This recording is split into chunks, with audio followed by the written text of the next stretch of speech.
नमस्कार, मैं महेश चंद्र आज एक महत्वपूर्ण टॉपिक के साथ पुनः आपके सम्मुख उपस्थित हुआ हूँ।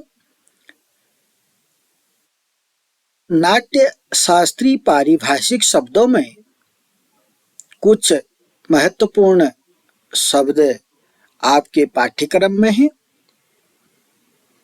उनमें से नांदी का अध्ययन आप कर चुके हैं। आज हम इस वीडियो में देखेंगे आकाश भाषित किसे कहते हैं। यह आकाश भाषित आदि जो नाट्य शास्त्रीय पारिभाषिक शब्द हैं 10 रूपक के आधार पर आपको आने चाहिए।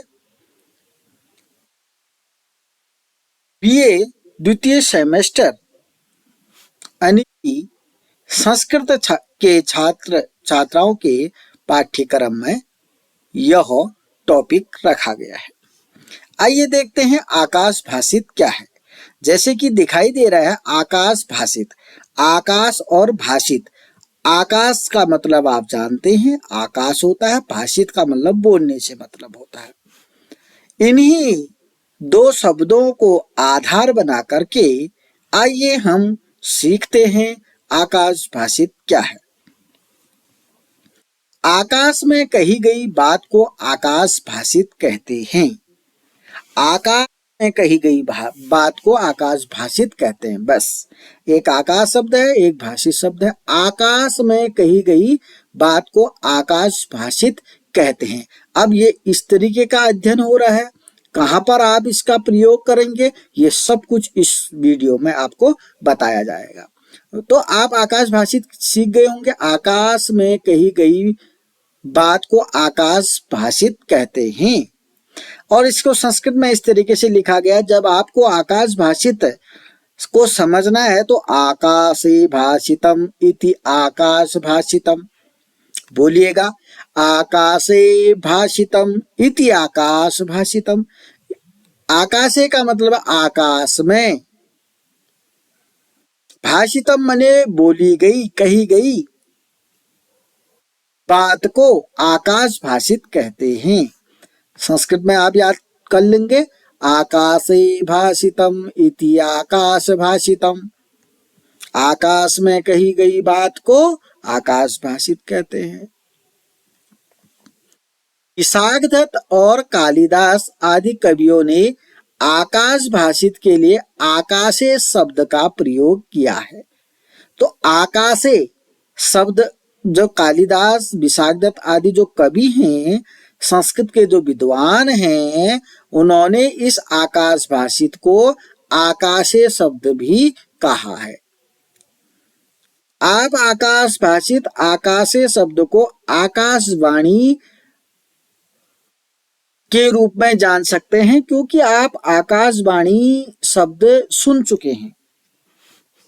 तो आकाश भाषित कहें, आकाशे कहें या आकाशवाणी कहें, लेकिन ध्यान रहे आकाशे जो शब्द आकाश भाषित को कहा वह कालिदास, विशाखदत्त आदि कवियों ने कहा।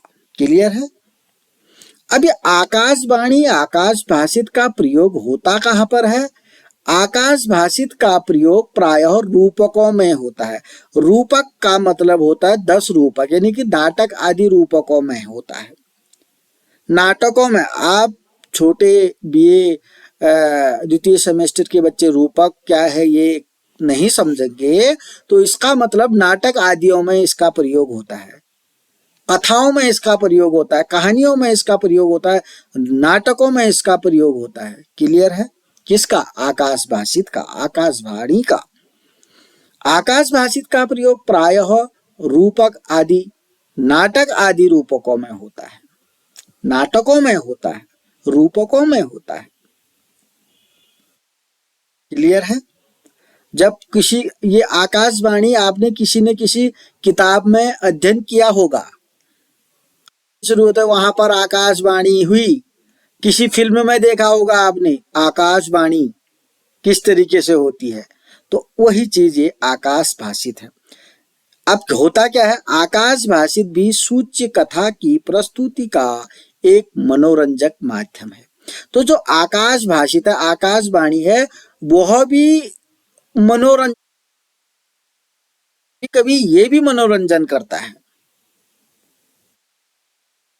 किस तरीके का आकाशवाणी हुई है, किस तरीके की आकाश भाषित है, तो ऐसा भी होता है कि वो मनोरंजक भी होता है। ठीक है ना। अब क्या कह रहे हैं इसमें, अब होता क्या है, आकाशवाणी बता रखा है, इसमें कोई पात्र क्या कह रहे हो बिना किसी अन्य पात्र के प्रश्न पूछता है। अब मंच, नाटक कहां पर होता है, मंच पर होता है। मंच पर कोई पात्र नहीं, दूसरा पात्र नहीं है, अकेला पात्र है। आप इसको थोड़ा समझने का प्रयास करेंगे। मंच में अकेला पात्र है और कहानी चल रही है, और वो क्या कह रहा है, अकेला पात्र क्या कह रहे हो, एक्टिंग कर रहा है, नाटक कर रहा है, क्या कह रहे हो। अब दूसरा नहीं है तो वो सुन तो रहा है, दूसरा पात्र नहीं है, मंच में अकेला पात्र है, वह कह रहा है क्या कह रहे हो। क्या कह रहे हो का मतलब क्या है, वो तो कुछ सुन रहा है ना जो अकेला पात्र है, और सुनाने वाला या बोलने वाला वहां पर कोई नहीं है। तो वो जो शब्द सुन रहा है, कहाँ से सुन रहा है, आकाश से सुन रहा है, वो शब्द आकाश से आ रहे हैं, ये यहाँ पर कहने का मतलब है। ये अगर मेरी सारी बातें नहीं सुनेंगे तो ये लिखा हुआ भी समझ में नहीं आएगा आपको। इसमें कोई पात्र, अकेला पात्र क्या कह रहे हो बिना किसी अन्य पात्र के प्रश्न पूछता हुआ,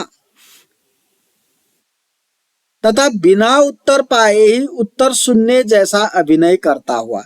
अब क्या कह रहे हो तो बोल दिया, तो उत्तर सुनने का अभिनय मतलब नाटक करता है। मंच पर अकेला पात्र है, आवाज आ रही है, कह रहा है क्या कह रहे हो, और उत्तर उसको सुनाई देता है, और उत्तर सुनने का क्या कर रहा है, अभिनय कर रहा है।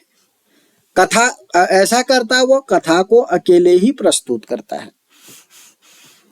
आकाश भाषित को, आकाशवाणी को समझने के लिए आप एक ऐसी पिक्चर देख रहे हैं जिसके वीडियो में आपको कहानी तो चल रही है, लेकिन एक ही व्यक्ति दिखाई दे रहा है।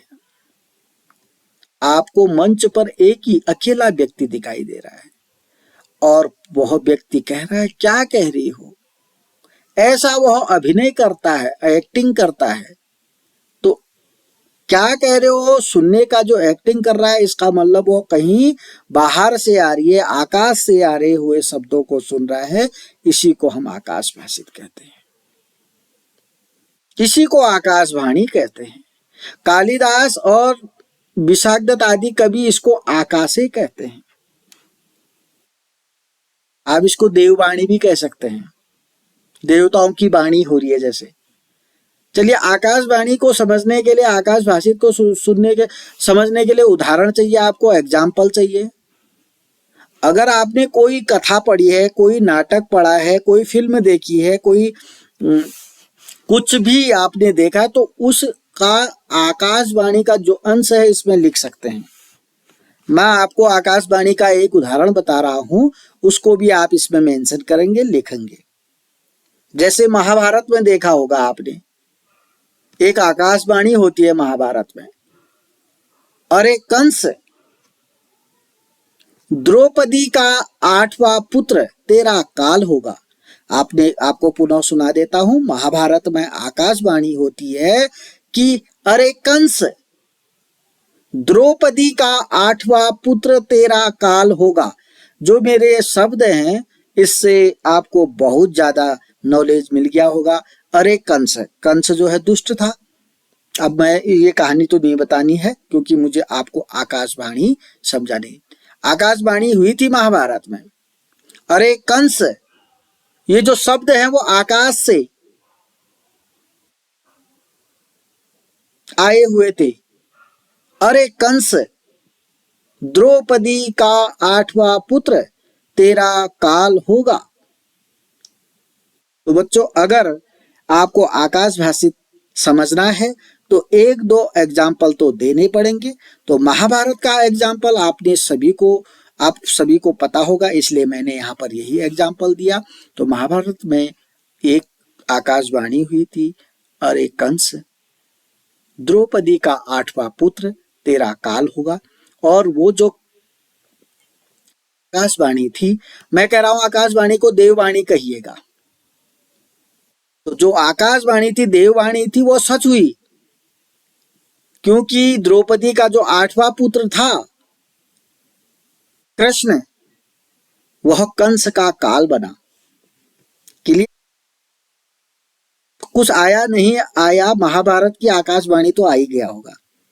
अब आपको क्या करना है, जो मैंने महाभारत का उदाहरण दिया, आकाशवाणी का उदाहरण, उसको भी आप यहाँ पर लिखेंगे, नहीं तो ये बहुत कम हो जाएगा। और आपके दिमाग में समझ गए हैं तो आप इसका 2 गुना 3 गुना भी लिख सकते हैं, अगर नहीं समझे तो कुछ भी नहीं कर सकते।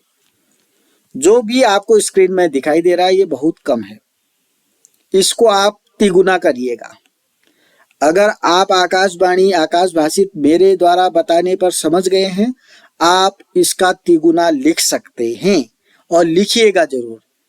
इतना ही लिखोगे तो ये तो फिर नकल, या मैं नहीं समझूंगा कि आपको आया, ये तो जैसा है वैसा लिख दोगे आप।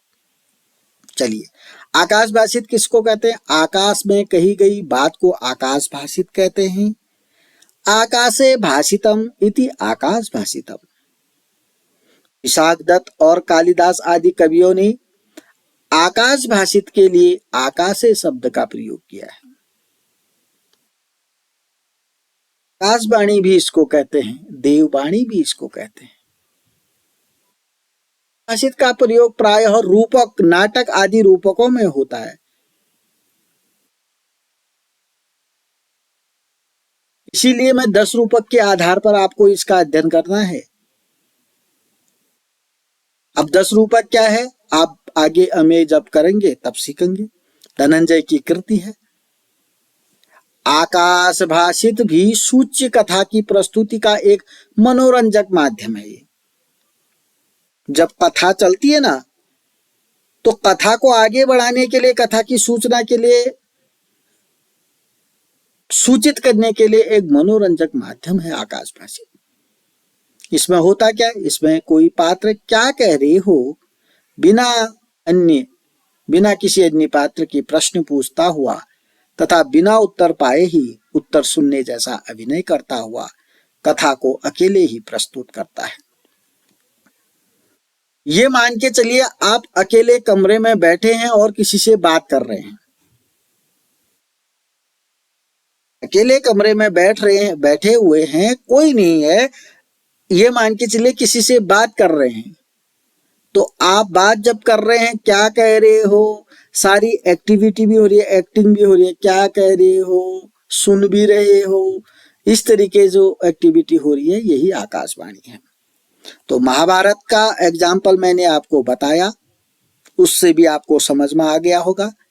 मैंने कहा आप कमरे में अकेले बैठे हैं, किसी से बात कर रहे हैं, तब भी आपको आ गया होगा। मैंने कहा कि मंच पर अकेला व्यक्ति है, वह कहानी को आगे बढ़ा रहा है, किसी से बात कर रहा है, तो अकेला है, तो वहां पर भी आकाशवाणी का सहारा ले सकते हैं। अब मैं समझता हूं कि आपको आकाश भाषित आ चुका होगा। नहीं आया है तो स्क्रीन में जो लिखा है बार बार इसको पढ़िएगा, याद कर लीजिएगा। अभी तक चैनल को सब्सक्राइब नहीं किया तो सब्सक्राइब करेंगे, वीडियो को लाइक करेंगे, कमेंट करेंगे और अपने दोस्तों के साथ शेयर करेंगे। अभी तक नाट्यशास्त्री पारिभाषिक शब्दों में केवल 2 वीडियो, एक नांदी, एक दूसरा आज आकाश भाषित पर बना चुका हूं। आगे भी अन्य शब्दों पर आपको जानकारी देने के लिए आऊंगा। तब तक के लिए नमस्कार, धन्यवाद।